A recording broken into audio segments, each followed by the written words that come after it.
hypnotherapists are my favorite people to talk to because of what we study, what we know, what we teach people, right? So it's like immediately, like if you're a hypnotherapist, I know that like we can just immediately have a deep conversation.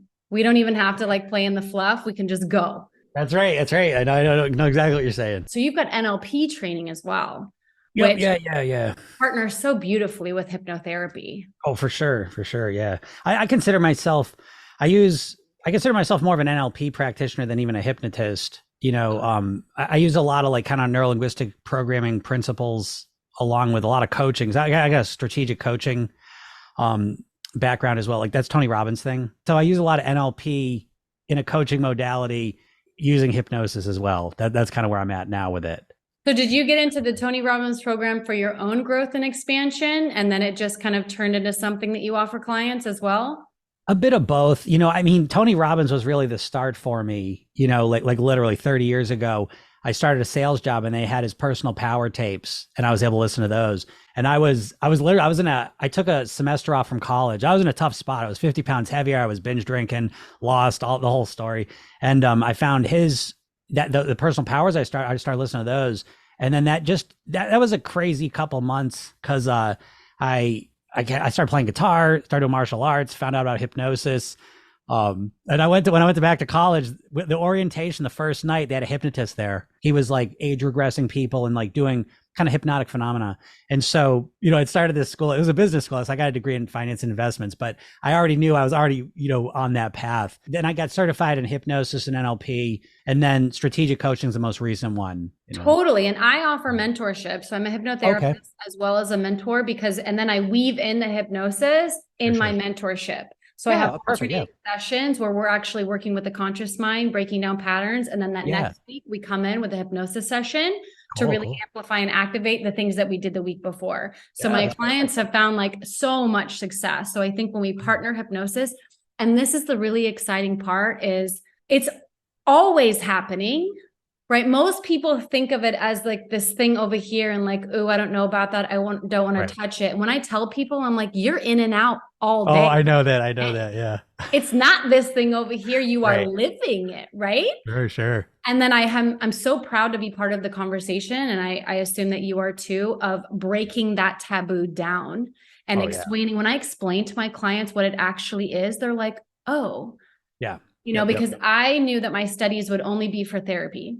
Yep. And I serve women and I serve them, tearing down those stories, dismantling all those old beliefs so they can really shine and thrive, right? Yeah. So there is that stage aspect to it, which is fun.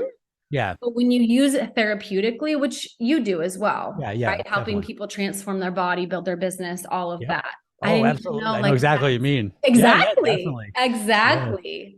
The stage. So I don't know. I mean, I got like conspiracy minded with the whole hypnosis things. I think it was marginalized. It was part of Western medicine for a little while there until they came up with chemical anesthesias. It was a regularly studied thing. There was actually a great documentary I watched where it was people had, I believe it was World War II PTSDs, and they were using hypnosis to help them. And it was fascinating because even back then, it was really effective, really helpful. I don't know. Sometimes I think hypnosis was marginalized a lot. You know what I mean? Because just for a lot of reasons. But Yeah, yeah, no. I am with you on that. I think it's a suppression tool. yeah, If people know that they can heal themselves, that yep, they can activate things, that they can create, right? That everybody has access to power. yeah, So we have to shut this down, right? So we can kind of yeah, control the masses. yeah. I get that all the time. As I was just watching a guy, and he's like, doctor of psychology, and he's like, he had the category on TikTok of nonsense psychology, and NLP was in there, and I was like, fuck that, because it's like you tell me what psychological modality you're going to use to help someone actually change their behaviors. Let me know. Give me Yeah. the cognitive behavioral therapy one. Okay, great. That's like, to me, that's like kindergarten of NLP. And so, that's what I always get to is that I think like change psychology has a conscious bias where everyone's always just like, oh, I know what to do, so I'm going to do it. And then they want to like diagnose abnormal psychology. But what about the normal person who wants to do something they can't get themselves to do it? What do you got for me? And I'm not seeing a lot of good answers. And so yeah, there's no subconscious understanding or ability to use it to help create change. And so I don't know. So I apply a lot of it to weight loss and diets, but like obviously when you understand the subconscious mind and hypnosis, you see like a lot of the way people are trying to create changes, it's not going to work right from the beginning, because of the way they're approaching it. So, yeah, I don't know. I think the stage stuff, I think they almost put it out there just as a way to marginalize it and make it goofy. Yeah. And turn people off. Yeah, exactly. It makes it seem silly. Oh, and click like a chicken. How many times I heard that in my life? I mean, it's like, it's talk about a hypnotic suggestion, right? Because you say hypnosis to someone and they're going to say, oh, I'm going to cluck like a chicken. It's like, I can't be hypnotized. What are you going to make me cluck like a chicken? It's like, yeah, you just got triggered to say the same friggin' suggestion that every person on the planet says when they hear hypnosis. So, and I've had this fear of like, I'm not in control, right? That I'm like taking over your mind. And so like, I love like you're conscious and awake the entire time. Yeah. You would hear if I came in with some outside wacky stuff. Right, of course. Notice, Right. So there's those somnambulists, right, that just drop real deep where you can get them to do, the different things. Sure. So I love being a part of the conversation that just smashes that taboo. I love having the conversation. And then because I am of the belief that this is like one of the top healing tools that people have access to, right? Yeah. And I use self-hypnosis on myself to release 20 pounds. Okay, great. Yeah. So it's like it's giving the power back to the people. Sure.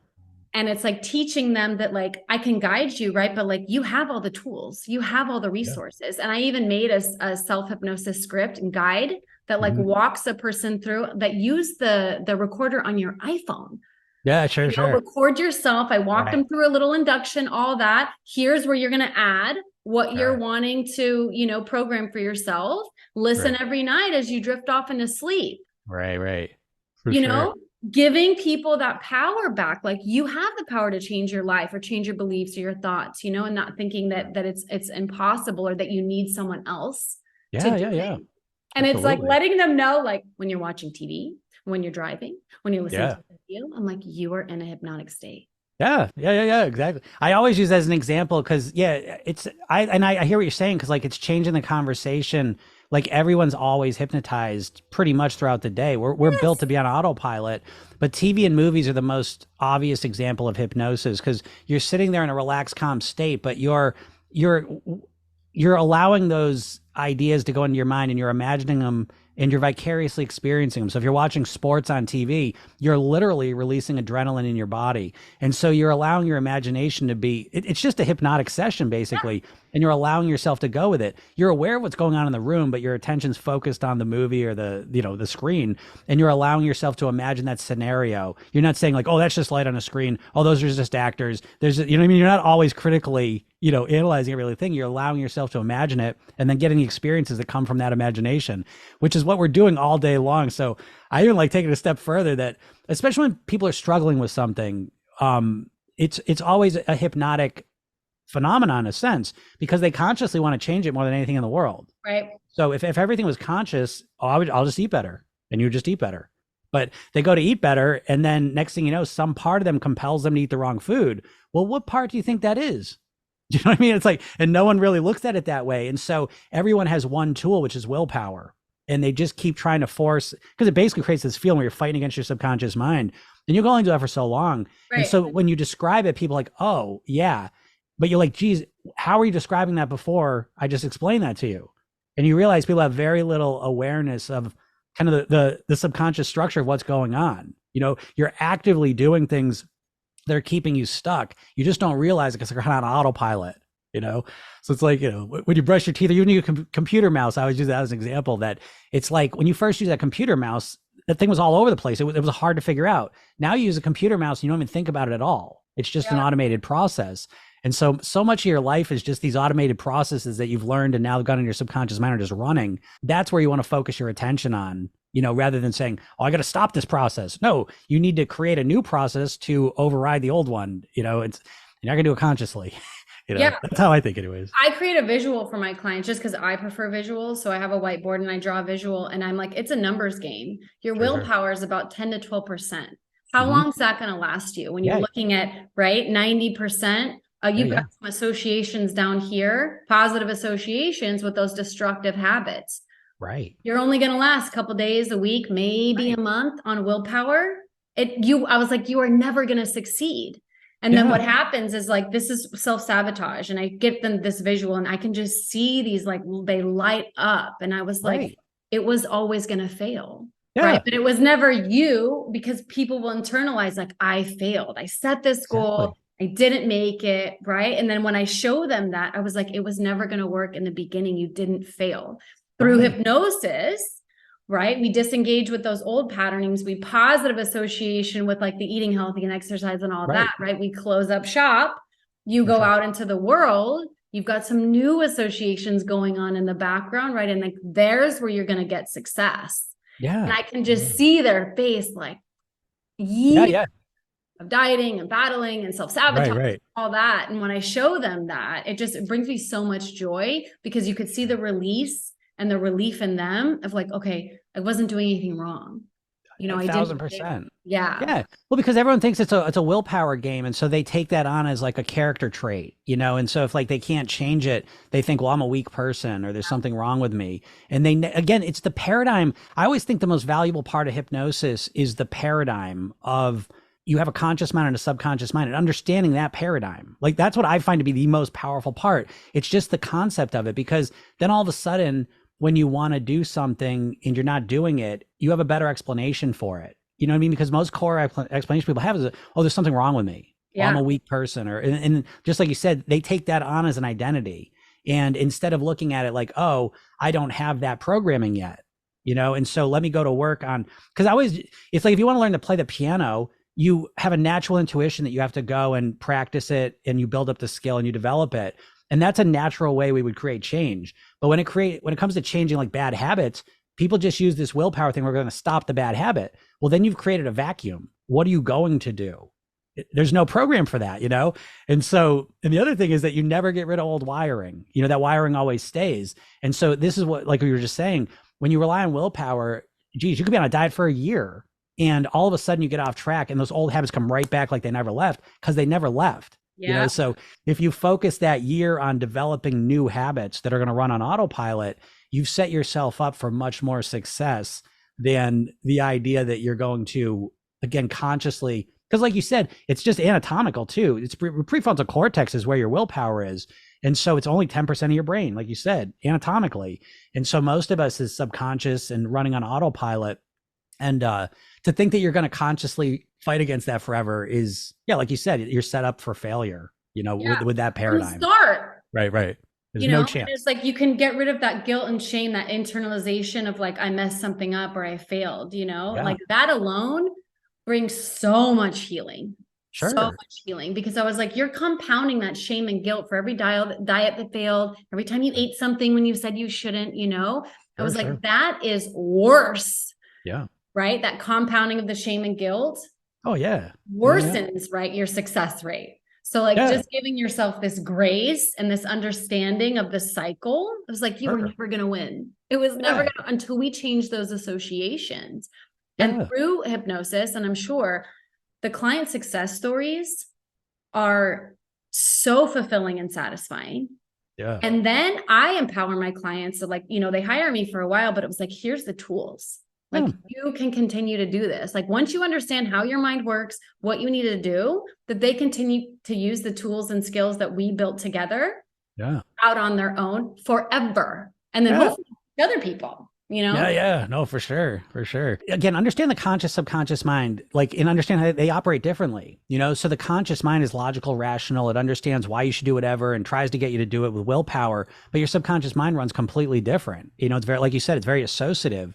And so, you know, it's a lot of people, it's like, if you want to learn the piano, it's like, you wouldn't go and read a bunch of books on the piano. That's not going to teach you how to do it. Right. But when it comes to pretty much any change a person wants to create in their life, that's kind of how they're approaching it. They're thinking, I know what I need to do. I know what I should do. And now I'm going to do it. But it's like, they never go to the part of installing that behavior into their body. And so the same way that you've learned, because again, even school's a little bit like this, because school becomes so theoretical once you pass like kind of elementary school. But the beginning of it, you're learning a lot of actual skills. And that's a much better example of what real learning feels like, where you're putting something into your nervous system. And hypnosis just helps you do that faster when you're an adult and you understand the behavior, but you literally have to install it, because so much of your behavior is cued by environmental triggers you're not aware of. So like with eating, for example, you know, during the day, people are fine. And then all of a sudden 8 o'clock comes and subconsciously like, okay, it's 8 o'clock. I'm alone. Time to sit on the sofa, rewind, unwind, relax, and eat my ice cream. And so it's like, yeah, all through the day, like, okay, you know what? I'm going to lose weight. I'm going to do this. And then all of a sudden you literally go into trances. You're going to trances all day long. And so you get into this trance at 8 o'clock and all of a sudden it's like you turn into a different person. You go and eat the ice cream, and then you snap out of it when you're finished. You're like, what did I do? Why did I do that? Oh God, I failed again. But it's like, if you think you were going to use willpower there, it's like, again, you're completely, I always say, like, imagine you had to remember to breathe. Like if you had to remember to breathe, we'd all be dead. Right. Like our brain's not set up to consciously micromanage every little thing. It's set to put all this stuff on autopilot and us kind of coast along, our day. So yeah, it just right as a beginning paradigm of how your brain works and how to create change. Yeah, just like you said, I don't even know, because I tried it. I know what it was like before, where I try and willpower everything. And it just never worked well for me. So I skipped that on that. When it's matched with a positive association that's aligned with your goal is gold. Yeah. Right. It's only when you have that inner conflict, when your willpower has decided to go this way and you've got a subconscious programming that says we're going this way, that's when you have that inner conflict. But when they're aligned, that willpower is what will get you where you want to go. Yeah, absolutely. Well, the alignment's interesting too, because that's, every time someone comes to me with an issue, I always will look at it like there's a conscious, subconscious incongruency, and again, like it's not rocket science. I guess that's kind of like to your point, it's like once you work with someone, just the general understanding of how your mind works, because it's so much more practical. You know what I mean? Like, I don't know, you can go to all these these psychological theories, and they're all kind of these theories. Well, but how do I change though? And so this one is so practical in the sense of like, okay, well, I smoke, right? I'm smoking. I don't want to stop. And so what most people do is they say, okay, I got to stop smoking, but they never appreciate the subconscious benefit they're getting out of smoking. We always do things for a positive intention. And so instead of just saying, I'm going to stop smoking, well, you've been smoking for 20 years and you want to stop the whole time because there's something positive you're getting out of it. And people never look at that way. So it's like, to me, it's like, well, let's figure out, when are you using the cigarettes? What are you getting out of it emotionally? So, well, I use it to relax. And when I fight with my wife, I go and I have a cigarette. And when I'm stressed at work, I'll go outside and have a cigarette. Okay. So you're using it for relaxation. And so now we realize that's just one example. But if someone smokes for relaxation and they say, okay, I'm going to stop smoking, let me get rid of the smoking. Well, they also got rid of the relaxation strategy. So now a day or two goes by and they haven't smoked, but they're ready to kill people. And they're like, this isn't worth it. I'm going to smoke, because I feel horrible. And so they have a way better chance of success if they learn other ways to relax that don't involve cigarettes. We can never just take away. Exactly. You're going to go back, right? So like that replacement behavior is so critical.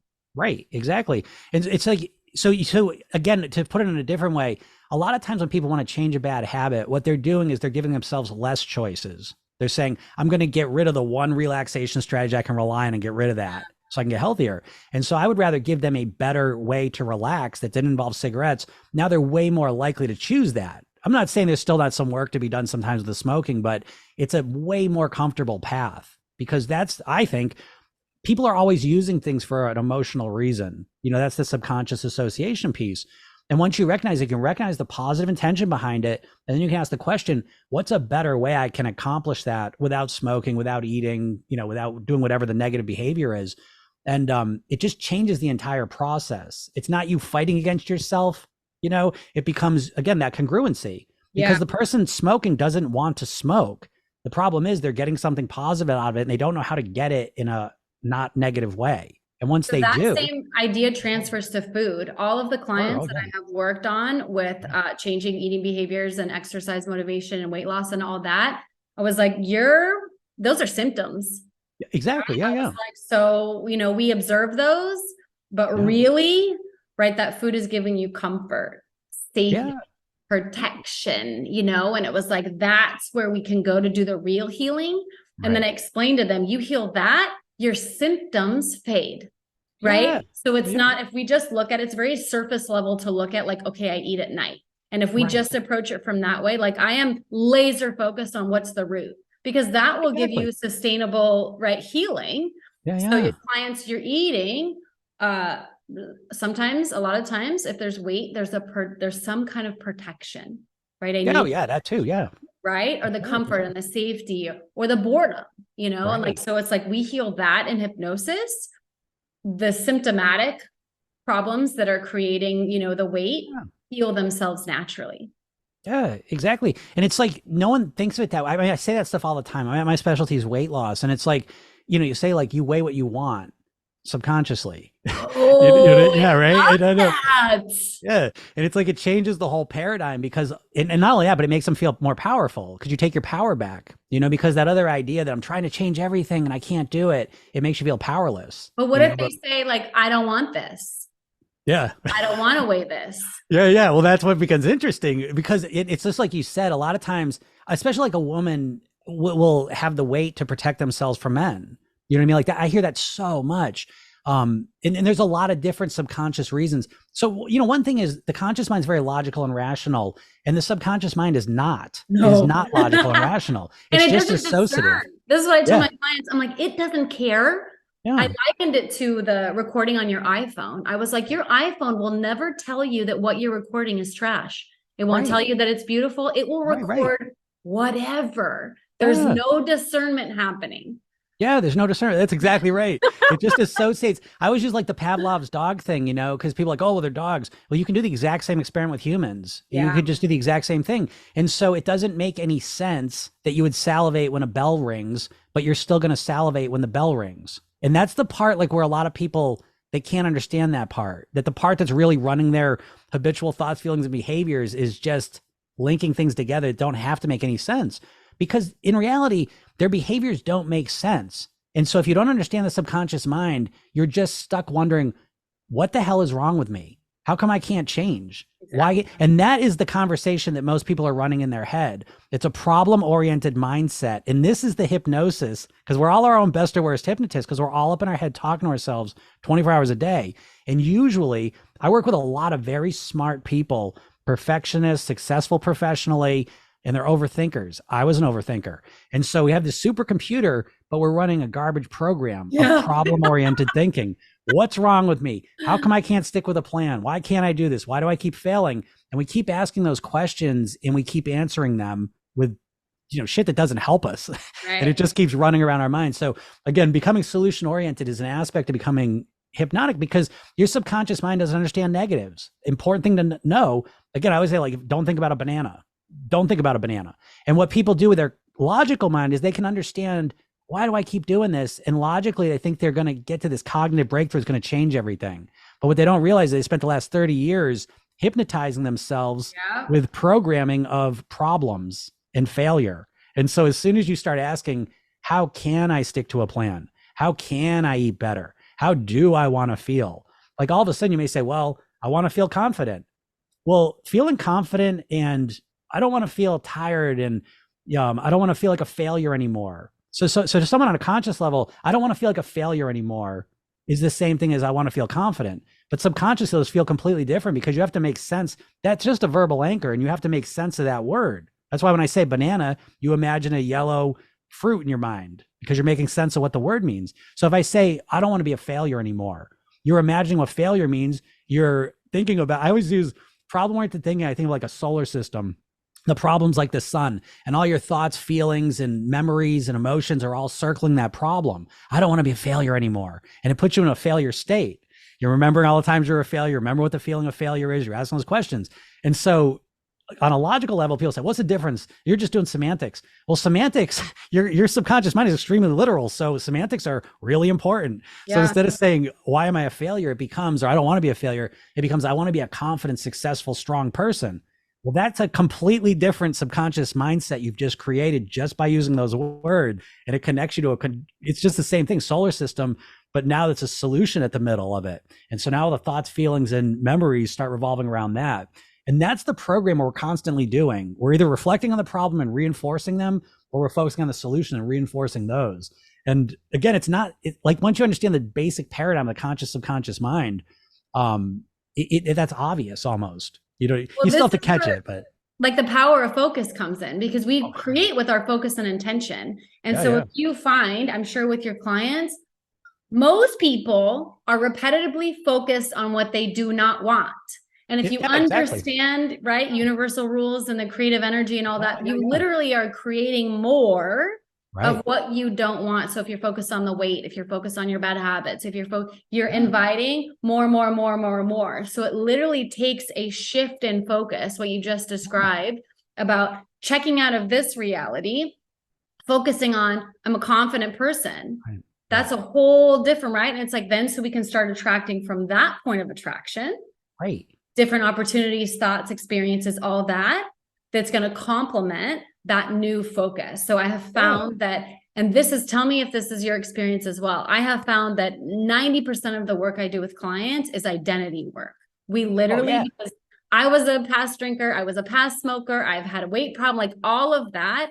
Yeah. Literally, how I got out of that was creating a new identity. Because if you still identify as a smoker, as overweight, as a drinker, you're going to stay. Your identity is that. So it was crafting new identities of, I'm a woman who doesn't smoke. I'm a woman who doesn't drink, right? And just figuring that out as I went. I used a lot of hypnotic tools in my healing over the past 20 years that I didn't know were, Oh, sure. hypnotic tools. But it Yep. was like, literally, that's at the basis of every self-transformation I've ever had. And what I do with clients is we are creating new identities, rooting, anchoring that in. So you exist from this point, and then you're going to have different attractions and magnetics based on this new identity.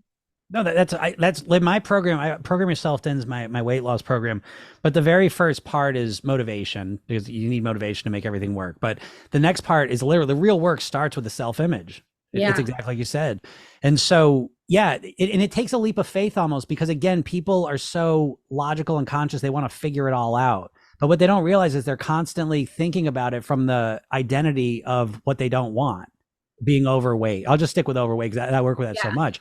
But if someone identifies as an overweight person, like everything revolves around that, And so again, I always use a phrase like, think like a thin person, not like a dieter, right? A dieter is someone who's always wanting to lose weight, right? But it's like a thin person is a complete paradigm shift. And there's a literal part of your brain called the reticular activation system. Yeah. And right. And so it's like this activates that, because we don't live in the world of reality. It would be overwhelming. We can't take everything into our brain. It would be overwhelming to us. So this part of our brain filters out what we consider not important and brings into our awareness what we do consider important. And we all know this because anytime you got a new car, you notice that car all the time on the road. You're not looking for it. It just pops into your awareness. So it's a faster way to create change, by just, and again, it's that leap of faith almost, what I mean? That's the hardest part for people, I think, to kind of, and that's why the hypnosis is so valuable, because it puts them into a state of being much more receptive to this idea, because it's bypassing the critical faculty is kind of the simplest explanation, which again, you're doing every time you watch a movie, unless you get like that jerky friend who's like critiquing every little thing about it. But usually we just kind of put ourselves into a receptive state and just enjoy it. We go along for the ride. And so hypnosis is like that, where we're going along for the ride and imagining ourselves as the person we want to be. But that's the fastest way to create the changes that you're actually looking for, because all of a sudden your reality can change. I always liking the RAS system, like the car tuner, car stereo in your car, where it's like all those stations are hitting the antenna, but the radio blocks all of them out except for the one you tune into. Yeah. And so when you hypnotize yourself, you're tuning yourself to a different station, and you literally start to change your perceptions of what you recognize in the world. And so it starts to help you in a very profound, big way. Like if you do like a thin, healthy person, and you put someone into that hypnotic trance and they get to experience that for 20, 30 minutes, when they come out of it, they are literally waking up into a different world, at least for a little while. It has to be reinforced, but they're literally waking up into a different world where the unhealthy stuff starts to fade away a bit and the healthy things start to become more present and obvious. And this is something most people don't think about, because they just assume they're always going to have to deal with cravings, they're stuck in that old way of thinking, and so hypnosis is that fast way to put yourself where you want to be now, It's helpful. I've got a question. I'm really interested in how you serve your clients in this way, because if you're helping, is your clientele mostly women, or do you have a mixture of men and women? What does it look like? Yeah, most of my weight loss clients are women. Okay. Yep. A lot of women who have experienced weight loss and dieting and all that also may have eating disorders. Oh, sure. So I'm very interested in your approach and how you help them with that in the hypnotherapy, while also serving them, to get to their goals, because Sure, that sure. can be, I found, tricky. Yeah, yeah, definitely. I want to be right off the bat. I work more with because since I've been on TikTok, I've been exposed to a lot more eating disorder community, so that's been enlightening to me because for really 30 years, but 20 years professionally, I've been so fixated on people that are just doing anything to get the weight off. And so that's been my paradigm. But I've always believed, and I've been able to validate a lot of this in the last few months speaking to these people, is that what I think where they both meet up is the way I frame weight loss. First of all, I never say, well, I say it, but I don't think you should want to lose weight. I think the goal should be weight mastery right off the bat, because the biggest challenge with weight loss is that subconsciously it's a short-term time frame, So again, I don't want to get conspiracies, but there is a diet conspiracy. And I'm going to say this here because I say it everywhere. All the big diets we know about are all owned by big companies, or were. Weight Watchers was owned by Heinz. Jenny Craig was owned by Nestle. Slim Fast is owned by the same company that owns Ben & Jerry's ice cream. The company that owns Atkins Food Products, the same company that owns Auntie Anne's pretzels and Cinnabon. These diets are intentionally, giving you half the story. And they're basically saying, here's the plan, now just follow it. There's never any mindset work, and so people just keep repeating the same problems over and over. Or identity work. You have to identify. Exactly. You said, think yourself, think like that literally is a shift in identity. Yeah. So even though I'm still in this overweight body, I am embodying a thin person, thinking those thoughts, taking those actions. Yeah. That's crucial too. Component. No, it's the most important. I'll tell you why. And this was I just was doing a coaching call yesterday, and what people don't realize, they won't believe this, but I'm gonna challenge them to think about their own experience. But every person I've worked with, at least on a private level, I have a conversation with them first. And I say, well, you lost the weight there. Why'd you put it back on? And it always comes back to some level. I didn't feel like myself. And I hear that all the time. And I had a lady yesterday, she's just finished up 8 weeks. She lost 20 pounds. Okay. But she goes, I got half a pound under the low. This is the lowest I've weighed in 30 years. I got a half a pound under that, and I freaked out. That's working with me too. But she goes, I freaked out. I kind of lost sense of who I was. Because she's not calibrated to that identity. That's what I'm trying to say. Go back to the comfort zone. Yeah. Which might be the 20 pounds overweight or somewhere in the middle. Yeah. See, that's what you understand. Like your subconscious mind, like we were saying, it's not logical. So it's a status quo machine, because it's like when things are the same, we feel safe. Yeah. So it's like we don't want to be overweight, but we're familiar with it and it's comfortable to us. And so that's what we're oriented to. And so right off the bat from your weight loss start, you really have to start with that self-image work of I want to be. Now, here's the key part I wanted to get to. So right off the bat, I don't say weight loss, I say weight mastery, because weight loss is subconsciously a short-term thing. Yeah. Or even the word loss. We don't exactly lose things. Right. That's another one. Like, don't say I want to lose X amount of pounds. Say I want to be X amount of pounds, because it's back to that identity work, right? But the diet is coded subconsciously as a temporary thing. And once it's temporary, then you say, I want to do it as fast as possible. Once you say I don't want it as fast as possible, you choose extreme plans you can't sustain. And that pretty much defines most people's experience. So we want to focus on weight mastery. So I always say, you don't want to lose weight. You want to get to your goal weight and live there the rest of your life on near autopilot, a way more specific and articulated goal that they want. Now, the eating disorder stuff. The eating disorder stuff, where people that are struggling with eating disorders and people that are struggling losing weight, I think where they can both meet in the middle is that oftentimes they're looking at that number on a scale or that size clothes as something that's going to make them happy. And it's important to understand that the weight, just like money, is a means to an end. Just because you have a certain weight, just because you have a certain amount of money, doesn't make you happy. If you're making your money from robbing old senior citizens, you're not going to go to bed feeling well at night. And if you starve yourself to get to a certain weight, it's a shitty quality of life, And so I always suggest that you need to take your weight loss and wrap it in personal development. You need to make this a process about becoming the best version of you that you can possibly be. And that needs to be the goal right from the beginning, because if it's just weight loss, what most people do is they trade the pleasure of the food for the pleasure of the scale going down, the dopamine drip. And so you watch that scale going down and it's a dopamine drip every time it's going down. But at some point that scale stops going down. And now you're just left with no food and no dopamine from that. Weird, right? And so it's important right from the beginning. This is about, it's not about, you almost have to make the weight loss secondary, and it's about what's important to you in your life. And everyone already has things that are important to them. And it's about taking those things and realizing how the weight is costing you those. So I'll take, like, I don't, let's just say someone's a parent, and I'll say, well, your weight is making you a worse parent than you could be. And they get all rustled by that. Not because of how you look, because that's how everyone thinks about weight loss. Again, diet, every diet ad you've seen is a before and after picture, which orients you to superficial, extrinsic motivation. Well, just we want get to look excited different. the transformation, that particular activating system. Right? When we see it in another, we immediately think it's possible for me. Right. So it's true. Very activating. Yeah. So it's like, I get why they do it. I mean, I understand it. They're jumping on top of kind of human, programming to begin with. But it's an extrinsic motivator. Because I always ask people, if there was no one else on earth, would you want to lose weight? I always love that question, because that'll let you know if your motivation is purely extrinsic based on other people, just, oh, wow, you look amazing, which is what most people's weight loss is built on. And it's the weakest form of motivation is extrinsic. And so intrinsic motivation is really it's that feeling when you put a piece in a puzzle, right? It doesn't mean shit, but it feels really good. You know what I mean? Like, it just feels right inside of us. It's a nice feeling.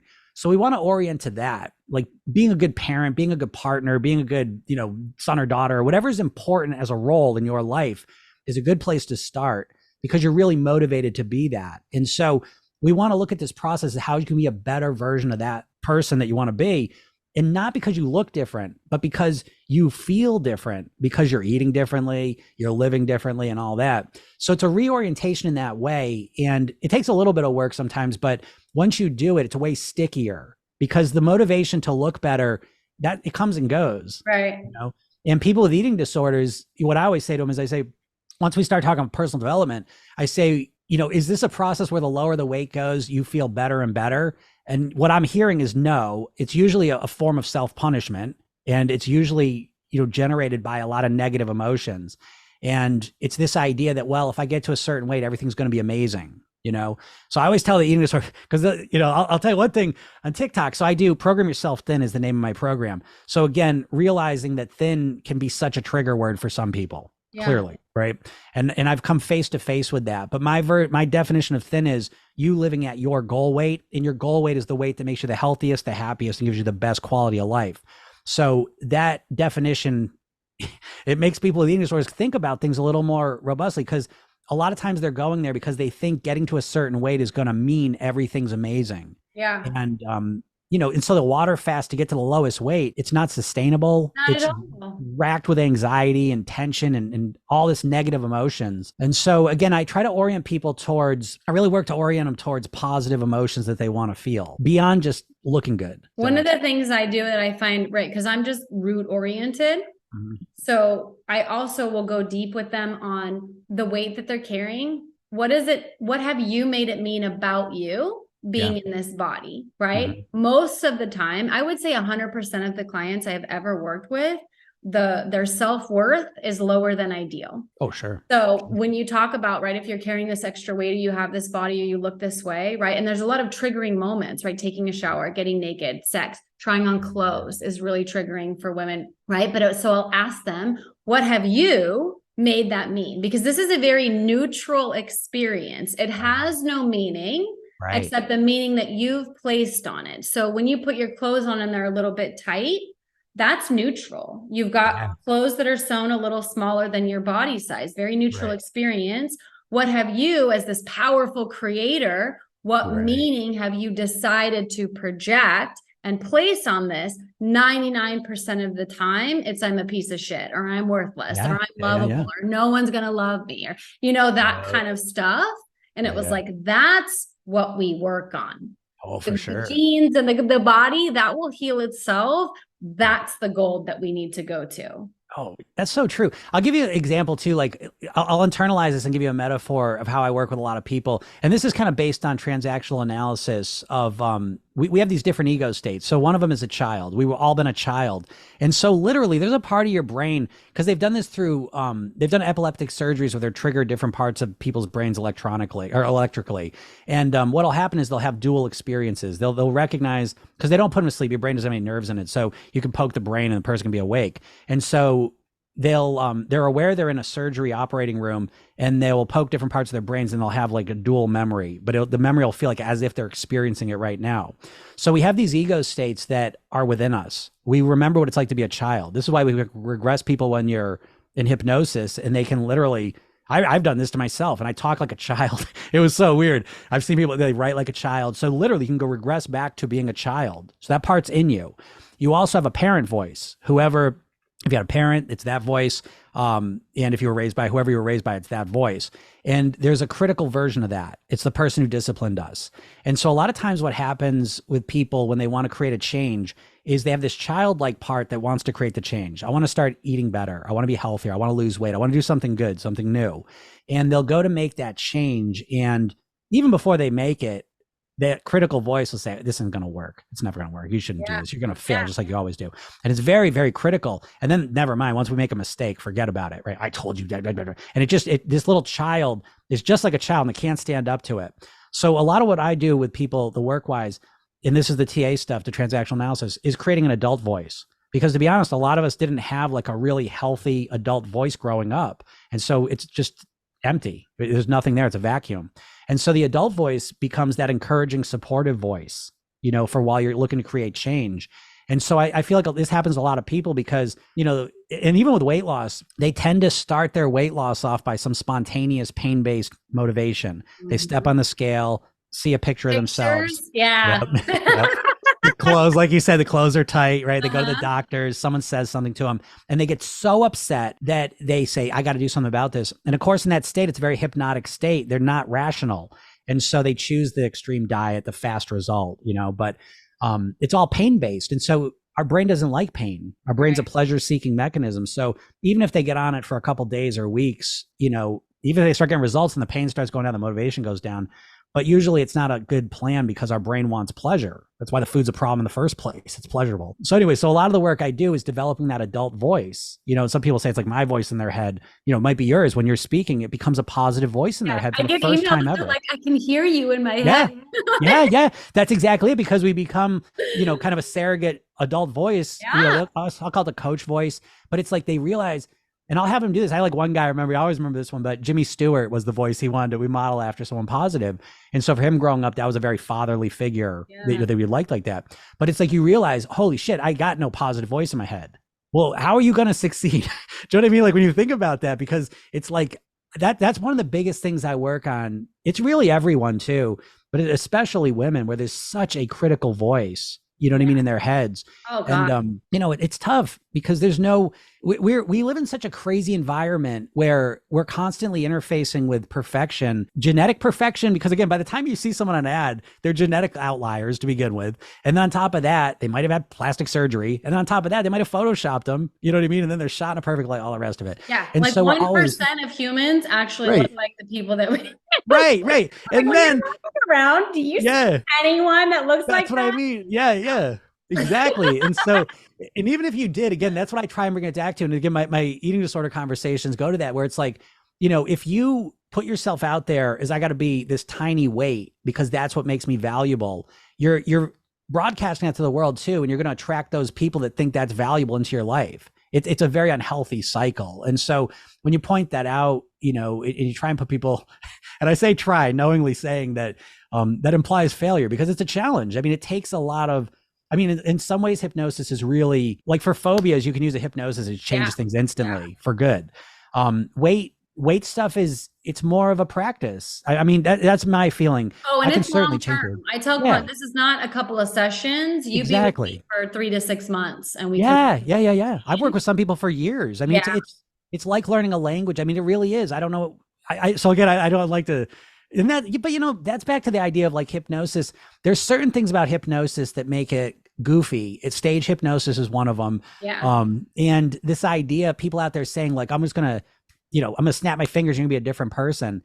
And I went into it like that because I used to have a hypnosis office where I worked one-on-one with people for years. People would walk in almost expecting I was working some magic on them. Yeah. And that set me up for failure in them. Well, they're programmed to think there's some instant quick fix because that's what we've done. We've told people, but especially your inner programming, it takes time. It takes reinforcing. It takes reaffirming. Yeah. So especially when and I tell my clients, I was like, the shift in identities is not fun or easy or painless. Right. And what I liken it to is those like Christmas snow globes. And I was like, when you come into my world, it's like a snow globe and you've got this real idyllic picture, okay, inside. And that's the goal. That's what we're wanting, right? When you come see me, we are shaking the shit out of that snow globe that snows everywhere. You can't see the picture. I was like, we are unearthing trauma, challenges, beliefs, stories, right? It's a big shit show. Yeah. And then the snow settles. And you've got this beautiful picture inside. And I was like, I preface and let people know, like, this isn't a quick and easy ride. Like, we go deep. And I was like, but what you get on the other end is freedom. Inner liberation, power, clarity, right? It's worth it. 1,000%. That's what I always say the same thing. I liken it to college. I'm like, you need to have that kind of attitude. You know, if you're going to deal with your weight, because I'm not going to bullshit someone, because I unknowingly was bullshitting people, because I was like, oh, because that's what I was taught. Like, oh, you're just going to read them this script. And, you know, I'll tell you a crazy story. The first person I ever hypnotized in my office, right? I had been working as a manager of a restaurant, and it was in like a little mall type thing. And so there was a guy who was like the maintenance guy. And so he'd always walk around, whatever. And so I told him, I was like, oh, my hypnosis office. He goes, oh, I want to come and see you. So he's the first person I ever met. I was all nervous and scared out of my script. And so I read him the script 20 minutes and he leaves. And this guy ended up losing 40 pounds, right? So he's walking around the mall. He's telling everyone about it. So it was cool. But I was like, what the hell? I'm like, I don't understand what happened. You know what I mean?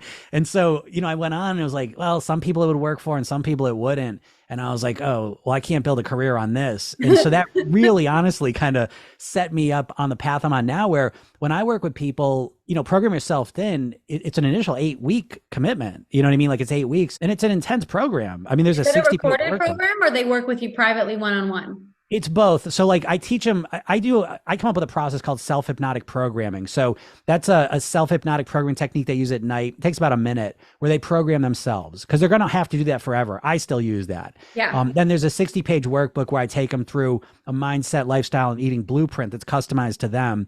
And then there's a bunch of hypnosis. So every day I deliver it through the phone. And so every day they get like a 5-minute hypnosis session to start the day. And then there's a sleep hypnosis session at night. It's a 10-minute one. And it's all just positive mantras. They're relaxing though. The nervous system, we haven't even gotten into that, but you know, most people their sympathetic nervous system is overactivated. And every time they think, you know, like anytime there's a thing in your life that you've been struggling with, like weight, for example, when you think about weight, it's almost guaranteed that you're activating your sympathetic fight, flight, or freeze nervous system. Right.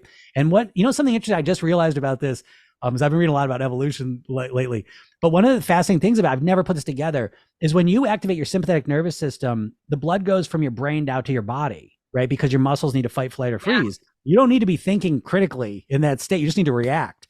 And so people go into this state, and that's pretty much what you see. You see them just reacting. And so the first step, if you really want to be a conscious, integrated human being, I think, is you've got to start practicing activating your parasympathetic nervous system, where you relax and calm down, allow the blood to flow back to your brain, so that you can think more creatively. You know, I think one of the metaphors I use a lot, the healing mechanisms. I tell my clients, if your body wants to heal, you have to put it in a state where the healing can happen. And I always speak right in my inductions in the beginning. I always tell them, I was like, just you simply taking a few breaths and relaxing, the healing has already begun. You don't have to do anything.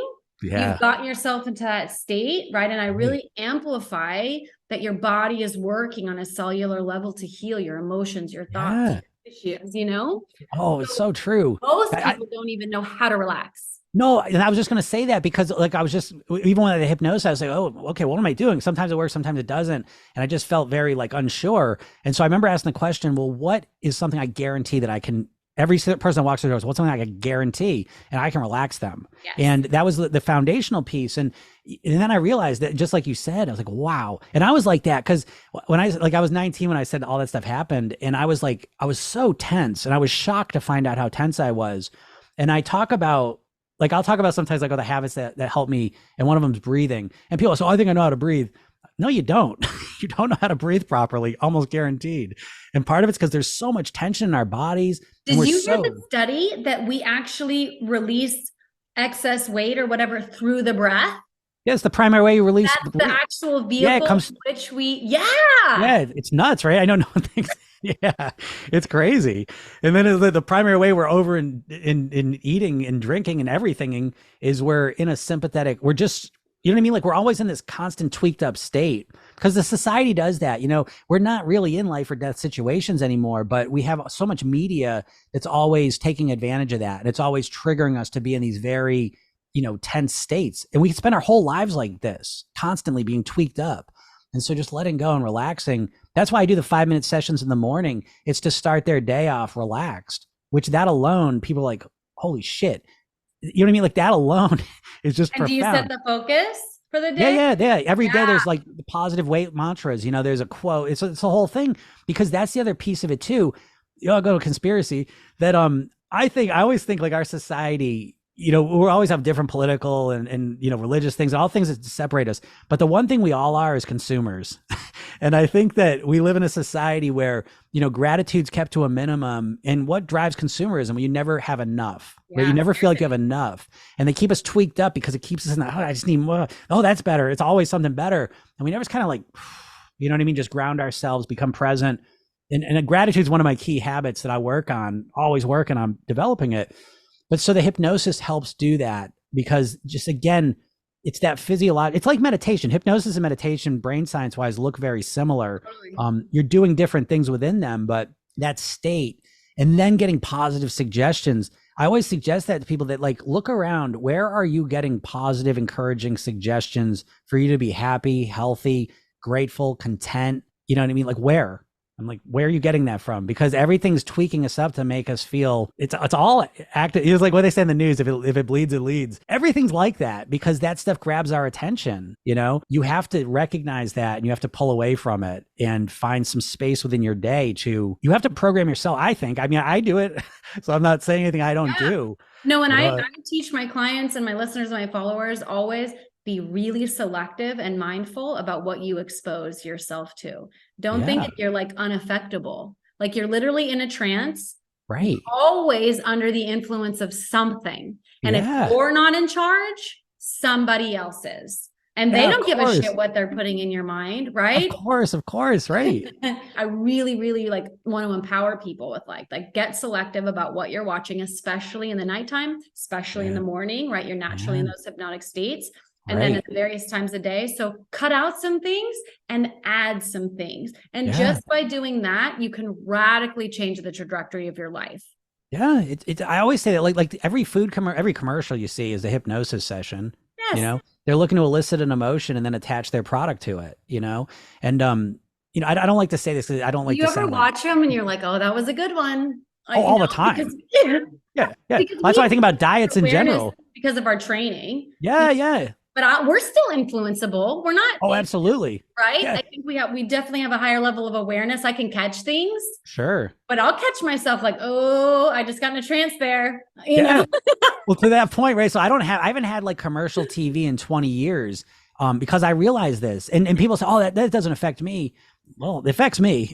They literally call it television programming. Right. That's exactly right. The title. Yeah, it says it. They're not even hiding it. Yeah. So it's like, I'm not around like commercials, except like I'll watch football and I'll see commercials then. But I went away last week and we were watching the hotel TV and the commercials come on, and especially the food ones. I'm like, holy shit. I'm like, I don't know how people are going to watch this and stay in control because okay, you got my session for 5 minutes in the morning and 10 minutes at night. But if you watch 3 hours of TV, 20 to 30% of it's ads. Yeah. And if your environment's the same, if your kitchen looks the same, if you still have all the same goodies or whatever, you're climbing a mountain that it may not work, right? Yeah. It's just, you're setting yourself up for failure. But again, it goes back to this idea that people just assume they're going to have the cravings and the hunger.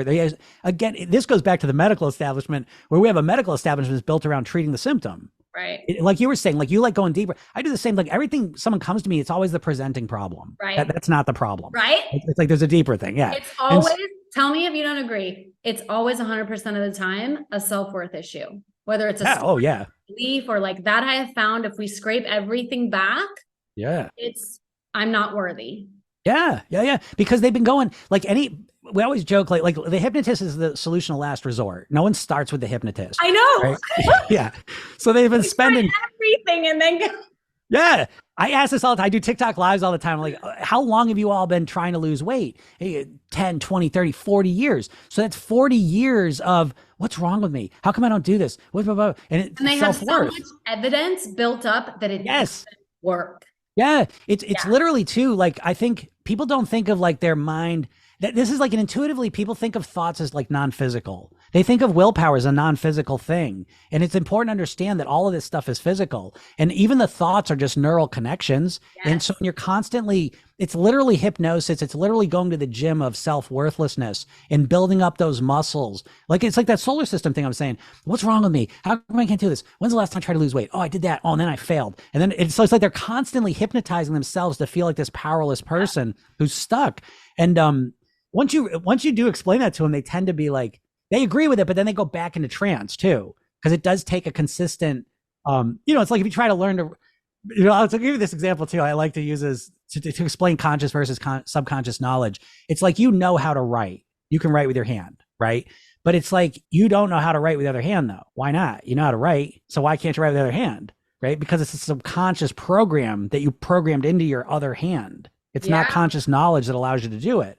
And so again, when it comes to change, even doing sessions, people will be like, have this big epiphany, but it's like, you have to take that epiphany and now put it into some reinforceable way. Reinforcement to me is the most important part of change. This flies in the face of a lot of stuff because people think, well, once I realize I was doing something stupid, I'll stop doing it. No, you won't. You will keep doing the dumb shit. Even though you realize it's dumb, you'll keep doing it because that's the pattern you have, Right. So I don't know, like again, just, I think it all stems from just a lack of awareness of how your mind actually operates, and there's this, we think we're so logical and conscious and we're not. Anyways, I'll give you one more metaphor I use a lot just to kind of describe it, is that I use like the mind like a cruise ship, and the conscious mind's like the captain, the subconscious mind's kind of like the crew. And so it's like a lot of times when people want to create a change, it's kind of like metaphorically like the captain saying, get out of here, you're doing a bad job, I'm gonna do it all. Well, and you can only do that for a little while, then you get overwhelmed. You just can't do it. So really where it works, because a lot of times the hypnosis kind of over talk the subconscious part of it, but it really is what it is. It's a better relationship between the conscious and the subconscious mind. Yeah. And so in this cruise ship metaphor, the way things work is when the captain does their job, they set the course, do a lot of logical stuff, manage the team, and then, help them do their things properly. But you add an extra wrinkle in here where the captain speaks French and the crew speaks Chinese. And now you have a better accurate description, of the mind. And so you have to use a different language to communicate with the subconscious mind, which is the imagination. Yes. And so it's actually a lot easier, to create changes this way, because it's not about figuring out every little detail of what you need to do. And people they get obsessed with that because it's easy to conceptually understand what you should do. It's a lot easier to conceptually understand something than it is to actually develop the skill, And so people love learning about, give me a meal plan. Mm-hmm. Tell me the workout to do. Give me that philosophy. The concept, the keto's the king of this. Like, could there be anything simpler conceptually than saying, just stop eating carbs? Oh, you want to lose weight? Just stop eating carbs. It's simple. It's just one thing, just stop eating carbs. But then you go to do it, you're like, oh shit, all I do is eat carbs. What do I do? I don't know what to do, And so every diet, the secret of it is they conceptually make it sound as simple as possible. But the reality of changing your behavior is anything but simple, right? And so it's not about knowing, oh, I should eat less. But this is why people get stuck, because they say, oh, I just need to eat less. I'm so stupid, I can't even do that. Well, you're not stupid. That's really hard. It's really hard to change your behavior, 3 to 6 times a day, every single day. You're just going to wake up tomorrow, on Monday, and you're going to cut 50, 60% of your calories out, and you're just going to maintain that till you reach your goal weight. It's asinine. It's a crazy, you wouldn't do this with anything else. I always equate it like, if you want to learn the piano, the first day you're going to play for 8 hours.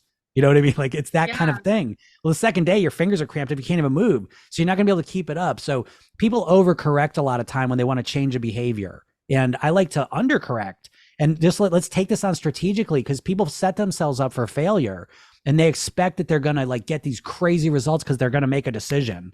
And that decision is the first step along the process. If I decide I'm going to play the piano, that's just the first step. Now I got to find maybe a teacher, how I'm going to learn. I got to work on a practice schedule. That's what's going to allow me to play the piano, not just deciding I'm going to do it. Oh, now I'm just going to do it. Well, what's that mean? You have no programming for how to do it. You have to develop that. And that takes reinforcement. So let's say even you bought yourself some lessons, you sat down at the piano. If you've got a story that tells you that you're a shitty musician, You Yep. can't learn anything. You're not Yeah. right. You and the piano are not creating magic if that's Yeah. the story that you're telling. So So I true. know it helps, and myself included, and maybe back, when you had the issue too, like taking the action helps us feel like we're doing something toward our goal. But if Sure. that energy, if that subconscious conscious alignment isn't there, this Yeah. action is very short-lived. So true. I'll It's give like you a an example. two-pronged process. Yeah. No, I'll give you an exact example. I've been playing guitar for 30 years now. And for 24 of those years, I played guitar and I was okay enough. But I was like, my mom would always say, I don't have a musical bone in my body. You don't have a musical bone in your body. She'd tell me that. She's a great mom. She's great. But for whatever reason, she had this idea. And so I played guitar, but the whole time I'm like, I suck at guitar. And so I read this book called Peak. And in that book, they did a study they went to a music school, violinists, and they had first, second, and third chair people, and they interviewed them all. And without exception, they were first chair, practiced the most, second chair, practiced the second most, and third chair, practiced the third most. And that was such a defining moment for me because I thought some people just had a natural talent and that's why they were good or bad. And it's always practice. And so I go back to me and I said, oh, I'm not that great at guitar, not because I didn't have talent. I'm not that great at guitar because I never practiced a lot because I never believed that I could be good at guitar. Bingo. You know what I mean? And that was such a profound idea to me and again, gets back to that self-worth. Why am I going to practice hard if I can't be good? Yeah. You know what I mean? And so people are like that with pretty much anything they want to change. They've developed this identity and this belief system that they're not ever going to change it no matter what. And that's not true. You know what I mean? It's just not true. And right now I'm studying the power of beliefs and how that literally plays a role in creating our reality.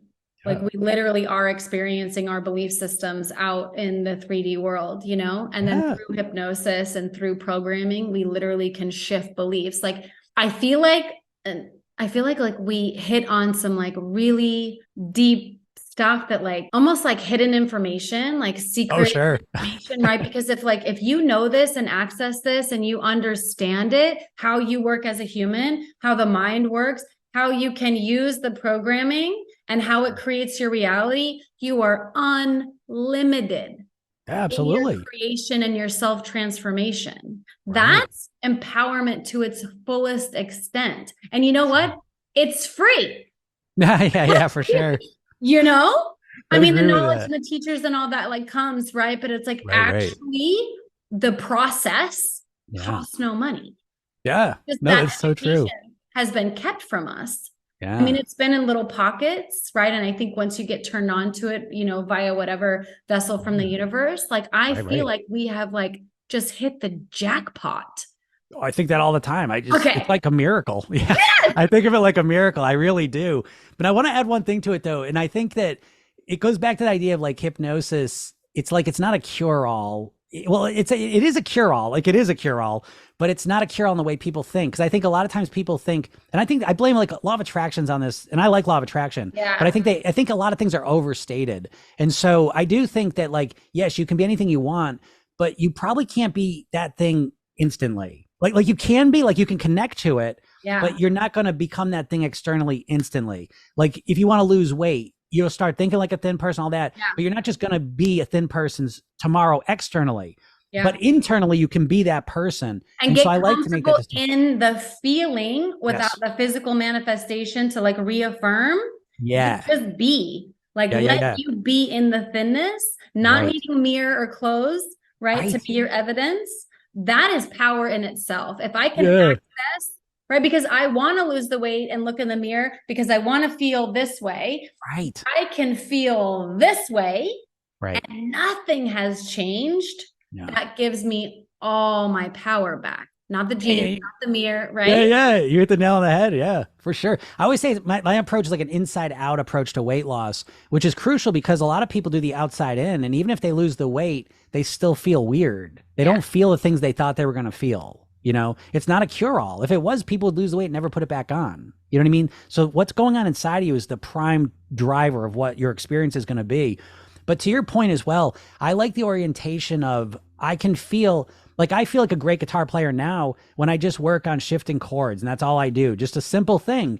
And it's like, because I know I'm getting better. And that goes back to that intrinsic motivation of putting a puzzle piece in. If you can orient yourself to the small little things that define you more than the outer example, right? So even with the weight loss, for me, it wasn't about the weight loss at first. It was about my behaviors. So I had to stop eating at night. That was one of my worst habits. And so I said to myself, if I can get a handle on this, I know the weight's going to go in the direction I want it to. And so I measured my success based on how my behavior was going. You see what I mean? And so it's like, if I got through a night and I didn't eat, great. And by the way, here's one other tip that's so important is it's a Milton Erickson concept, utilization, where how do we deal with the wrong stuff? Right. So we want to lose weight. Oh, I just ate a box of donuts. What do I do? Because most people either go into denial and just put it out of their mind, or they beat the shit out of themselves about it, which just reinforces the behavior. Because why did I eat that donut? What's wrong with me? And I always think about the donut. So that what I always do, this is part of that technique I was talking about, is you go back in time and you learn from it, because the brain gives up pain for learning. That's NLP, right? Yeah, exactly. Yeah. Yep, exactly. So you go back and you redo the technique. You play it through the way it went and happened. You rewind it. Rewinding stuff does weird things in your mind. But then back to your point, you connect to the person you want to be in your imagination. And so much of the work is, becoming, Mary, powerful Mary, kick-ass Mary. Who is she? And you identify that and you connect to that physically, and you put yourself back in that situation as the best version of you. Then you play it through, just imagining what you would do if you were that person.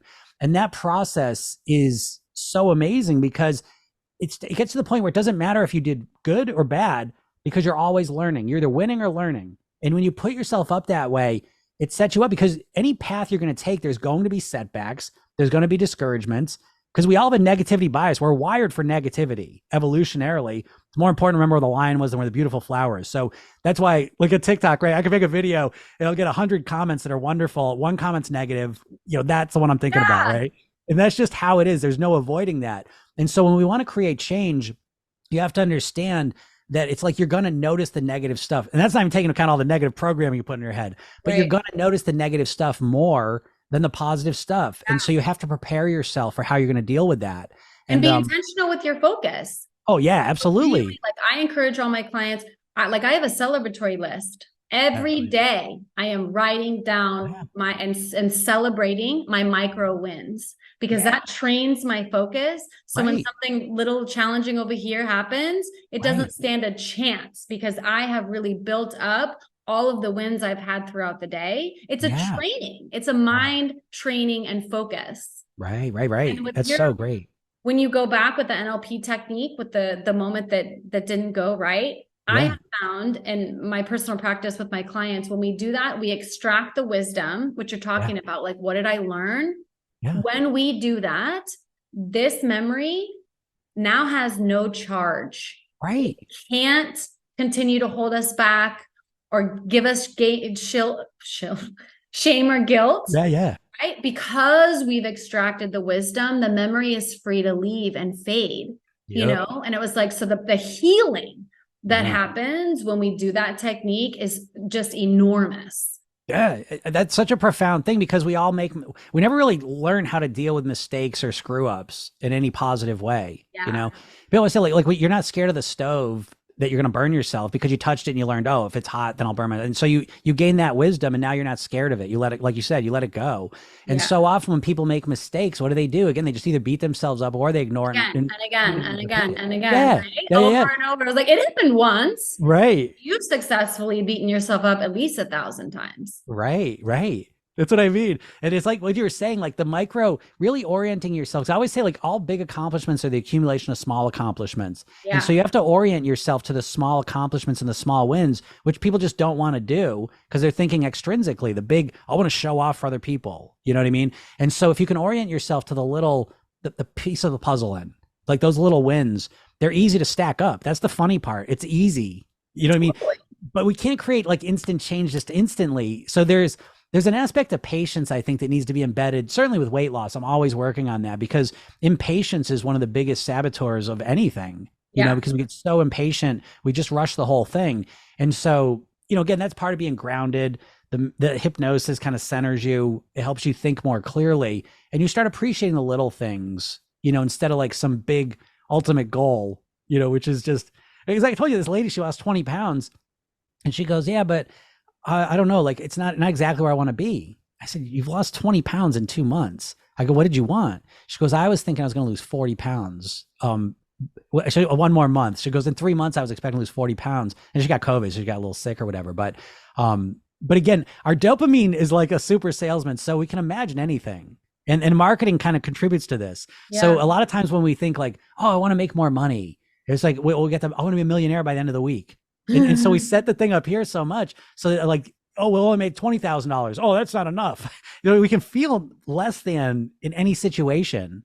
It's kind of to your point, there's external reality and then there's our interpretation phase. And then there's the experience of it, and a lot of marketing programming sets us up for failure because nothing's ever enough, and we always feel discouraged. What I've learned myself and teach my clients too, is you talk about like, we're so programmed in putting things off, right? So it's like, so if I'm 20 pounds overweight, I will feel good in my body when I'm 20 pounds lighter. Like that's out here in the future, right?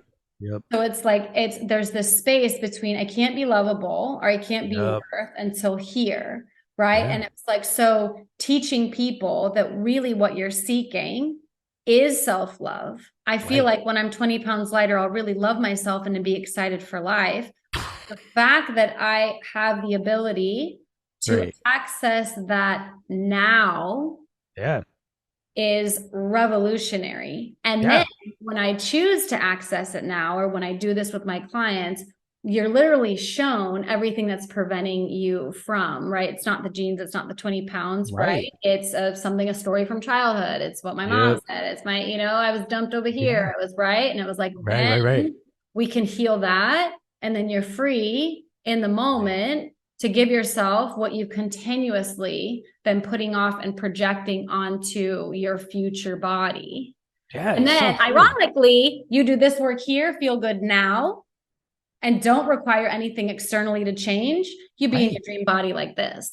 Yeah, that's exactly what I'm talking about. Yeah. So I love how you put that. That's so great. Cause I mean, and that back to the eating disorder piece of it, it's like this idea that, because that's what people are believing. If I weigh this weight, everything's going to be great. Everything's going to be perfect. I'm going to love myself. I'm going to be confident. I'm going to be attractive. Everyone's going to want people me. do it with money too, right? When like same thing. Yeah. When my bank account's like this, I'll be good. Yeah, exactly. And then you realize like you're keeping yourself in a less than state the whole time. You know what I mean? You're trying to get that goal. You can't be, like, I think as Einstein said, you can't solve the challenges. I'm messing the whole thing up. You can't solve the challenges you have, with the same mindset that created them.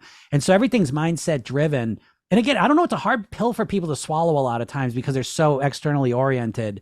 Then they think, oh, well, if I lose the weight, then because I always say that, people say, oh, I'll lose the weight, then I'll feel confident. Well, what they're constantly doing is putting their own happiness and joy out in the future. They're not giving themselves permission to access any of that now based on external circumstances. And if you live that way, you are setting yourself up for the most miserable existence. If your inner state and your emotions are dependent upon any external circumstances, weight, money, you name it. That's a very miserable existence. And so like the power, I was talking about the power that we teach and give our clients back. Oh, sure. You don't need that to change to access this feeling right now. Yeah, no, it's so true. Yeah, that's it. That's it in a nutshell. It's really like state management, because I mean, like, don't get me wrong, like losing weight, it feels good. Like it's an amplifier of how you're doing it though. You know what I mean? Well, you weigh what you want.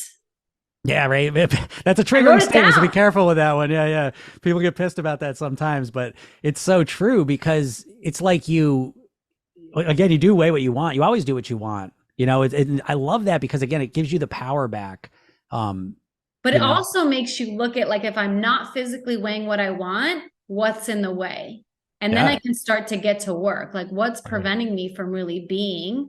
And then you talked about the secondary gain that people don't want to acknowledge. Like, you're getting something from this. Right. What is it?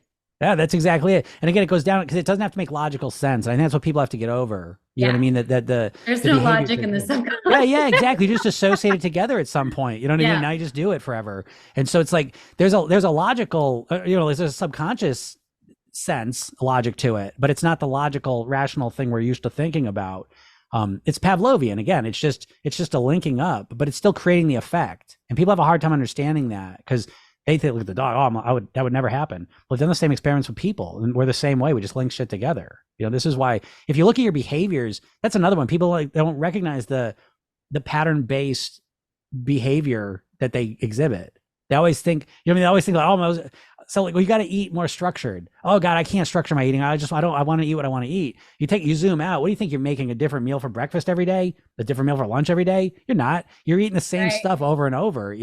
It's all a pattern. And so once you recognize the pattern nature of your subconscious mind, that's kind of eye opening for people sometimes too, because it's fulfilling a need. Like back to your point, like if someone says, because it's true, that's what they do. I'm going to wait to feel confident. I'm going to wait to feel love. I'm going to do all this.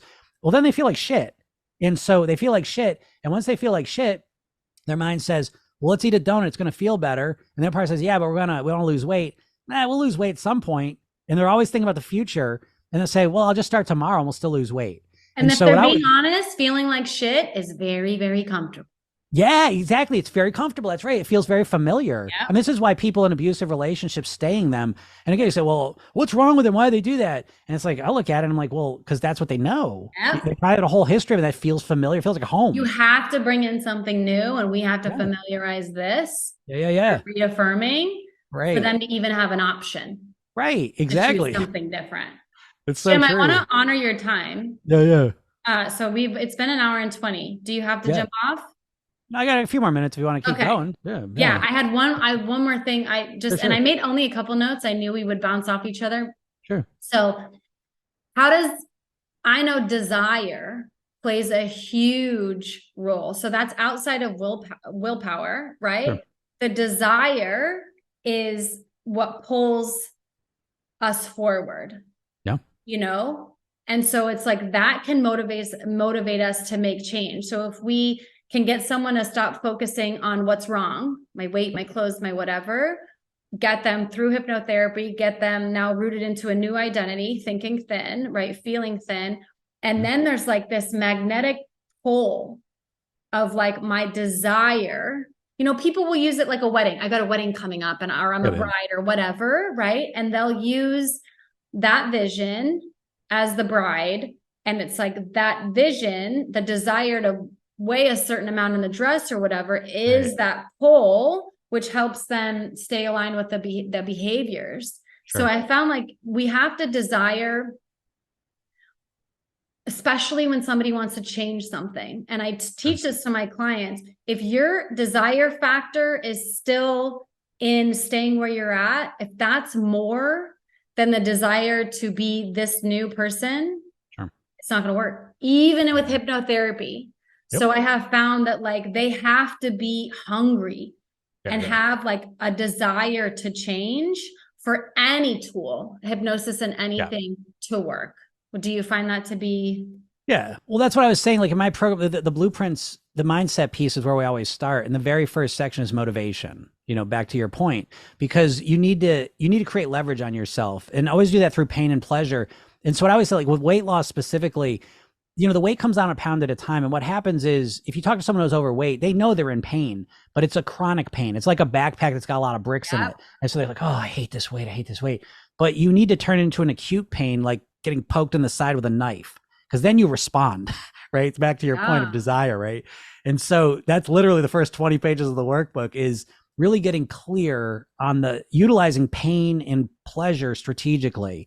And I always start with pain because pain is a great way to make a decision. It's a great motivator to make it. That's it. I'm going to create a change, but it is not good for carrying the decision out because we can't keep ourselves in that pain-based state, which is what most people try to do with the weight loss. Yeah. So we need to have the pleasure piece as well. And we need to boost that up. And so again, it's an internal focus of creating desire. It's like we were just talking about, but it's articulating. I always say like, you got to make the weight loss secondary. It's about who do you want to be as a human being? And again, back to pain. I feel like desire for change, it's usually related to mortality. Not to get dark on everybody here, but it's like we have to look at and realize we've got one shot at this, as far as we know. And who do you want to be? Because what we're talking about weight anyways, we're talking about life and death. My dad died at 54 of a heart attack. Absolutely. You know what I mean? And so this is life and death to me. And people don't think of it that way because we have an entire industry based on minimizing the effects. And again, I always call the conspiracy theory, the food companies, the diet companies, and the medical establishment are all just making shit tons of money off of people being sick and unhappy, and unhealthy. And so you really have to take this upon yourself. And part of that is clarifying, cleansing the lenses of perception about what's at stake here. And what's at stake here is literally your lifespan, your quality of life along the way, your relationships, not because you're overweight, but because you feel like shit. Who you show up as the overweight you and who you show up as you when you're in your ideal body, two very different human beings. Yeah, that's exactly right. And so, the hard part of that is that people are so obsessed with the superficial part of it, how I look. Because I'll say that like you being overweight's making you a worse parent. And I say that as a triggering statement because again, they're thinking, oh, because I'm overweight. No, it's nothing to do with that. But how is that? Because I ask people all the time. Is in the toilet, and then you show up accordingly. Right. And your energy and all the rest of it. I'll say, like, how often are you thinking about weight loss? All the time. So if you're always thinking about weight loss, that's all energy that you're not spending on your kids, your partner, your business, whatever is important to you in your life. That's sucking all of your energy, or at least a lot of it. And there's that self-image piece where you feel powerless all the time. So all of this stuff is literally impacting the quality of your life, every single aspect of it. So yeah, I think you're right that the desire, it needs to be reframed because most people approach like pretty much any change, but certainly like weight loss. I'd like to lose some weight. I really want to lose some. I will look better. I want to wear a bathing suit this summer. These are such like low quality goals. You know what I mean? There's just not much to them really. You have to get to the point. I always say well, how motivated are you to lose? Because that's part of my thing, right? The other one is that I'll say you don't want to lose weight to people. I'll say you wish you'd lose weight, but you don't want to. That's not true. And I say, well, what's your motivation to lose weight? Yeah, and I know that. They say, what's your motivation to lose weight on a scale of 1 to 10? And they go 9. I say, okay, let me give you an example. What if the person you love the most in the world was kidnapped and the kidnapper said, if you don't lose weight this month, you're never going to see this person again. What's your motivation in that situation? 20. Well, no, it's on a scale of 0 to 10. So where are you at? 10. Okay. Now readjust. Were you at 9 still? Was that where you were at just a minute ago? No, you're at a 2, 3. You know what I mean? And again, I like this because it's just like you weigh what you want. It clarifies because people tell them this story. I've done everything I can and I can't lose the weight. No matter what I do, I can't lose the weight. That's bullshit. That's not true. It's weight. And it does ultimately come down to what you're putting in your mouth. And your mindset's more important than genetics, thyroids, metabolism, menopause, all of that stuff.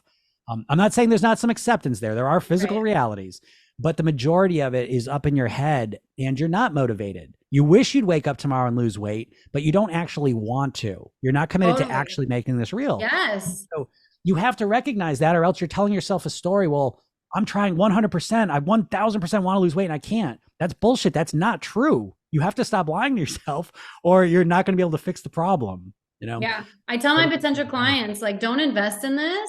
Right. If it's not, and I've turned clients away because I'm like, it's not going to be worth it. It's not going to be worth my time. It's not going to be worth your time. Right. Yeah.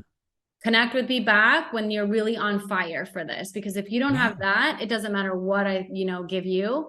And the other piece, and I had this on my own journey, the desire was there. I really wanted, a certain body.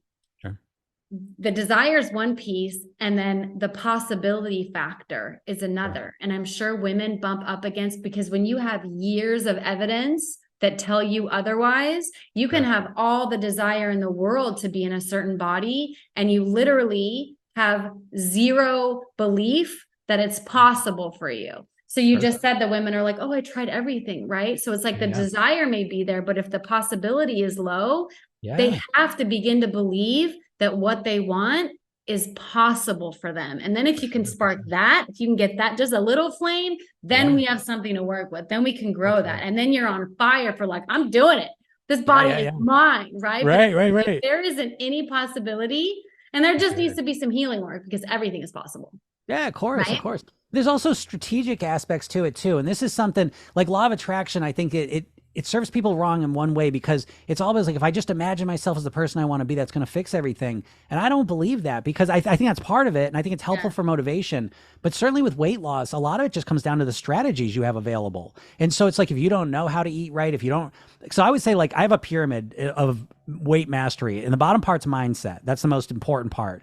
But then on top of it is the lifestyle piece, and then the eating. And most people just focus on the eating. But if all of a sudden my lifestyle fell apart, I stopped sleeping, I stopped drinking water, I stopped my relaxation stuff, I stopped nourishing my body, I stopped moving, I stopped meditating, I can't keep up my eating pattern. You know what I mean? So Right. there's strategies, there's literal actual strategies as well that you need to discover along the way. And again, I go back to like playing guitar. I have a sense, like a sense of that path where I'm developing skills along the way, and I'm cool with it. Like I'm cool, like developing those skills. A lot of times when people want to create a change, they're just so impatient, and they're just like, if I can't do it right away, I'm not going to do it.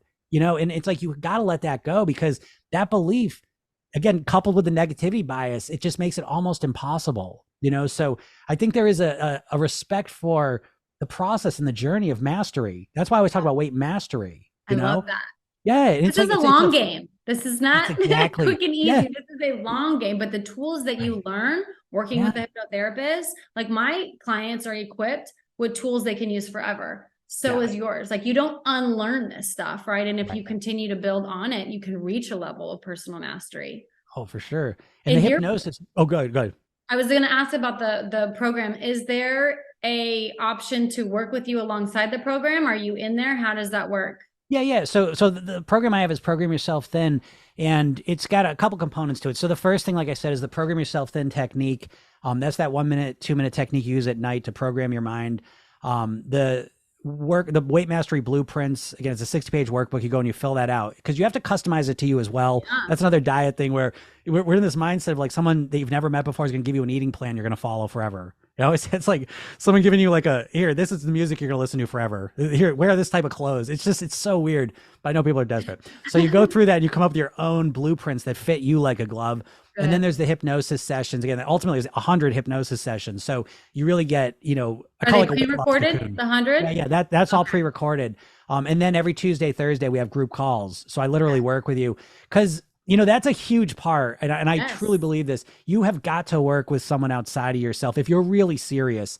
I always use this example. If you close one eye and look at your nose, you see it. Close the other eye, look at your nose, you see it. Open both eyes and your brain deletes your nose. Yeah. Okay. And so our brain is deleting all kinds of solutions and challenges that are right in front of us, and working with another person, and especially a hypnotist, because you can go work with a therapist and have fun, see in 5 years and, and all that money gone, because it's just talk.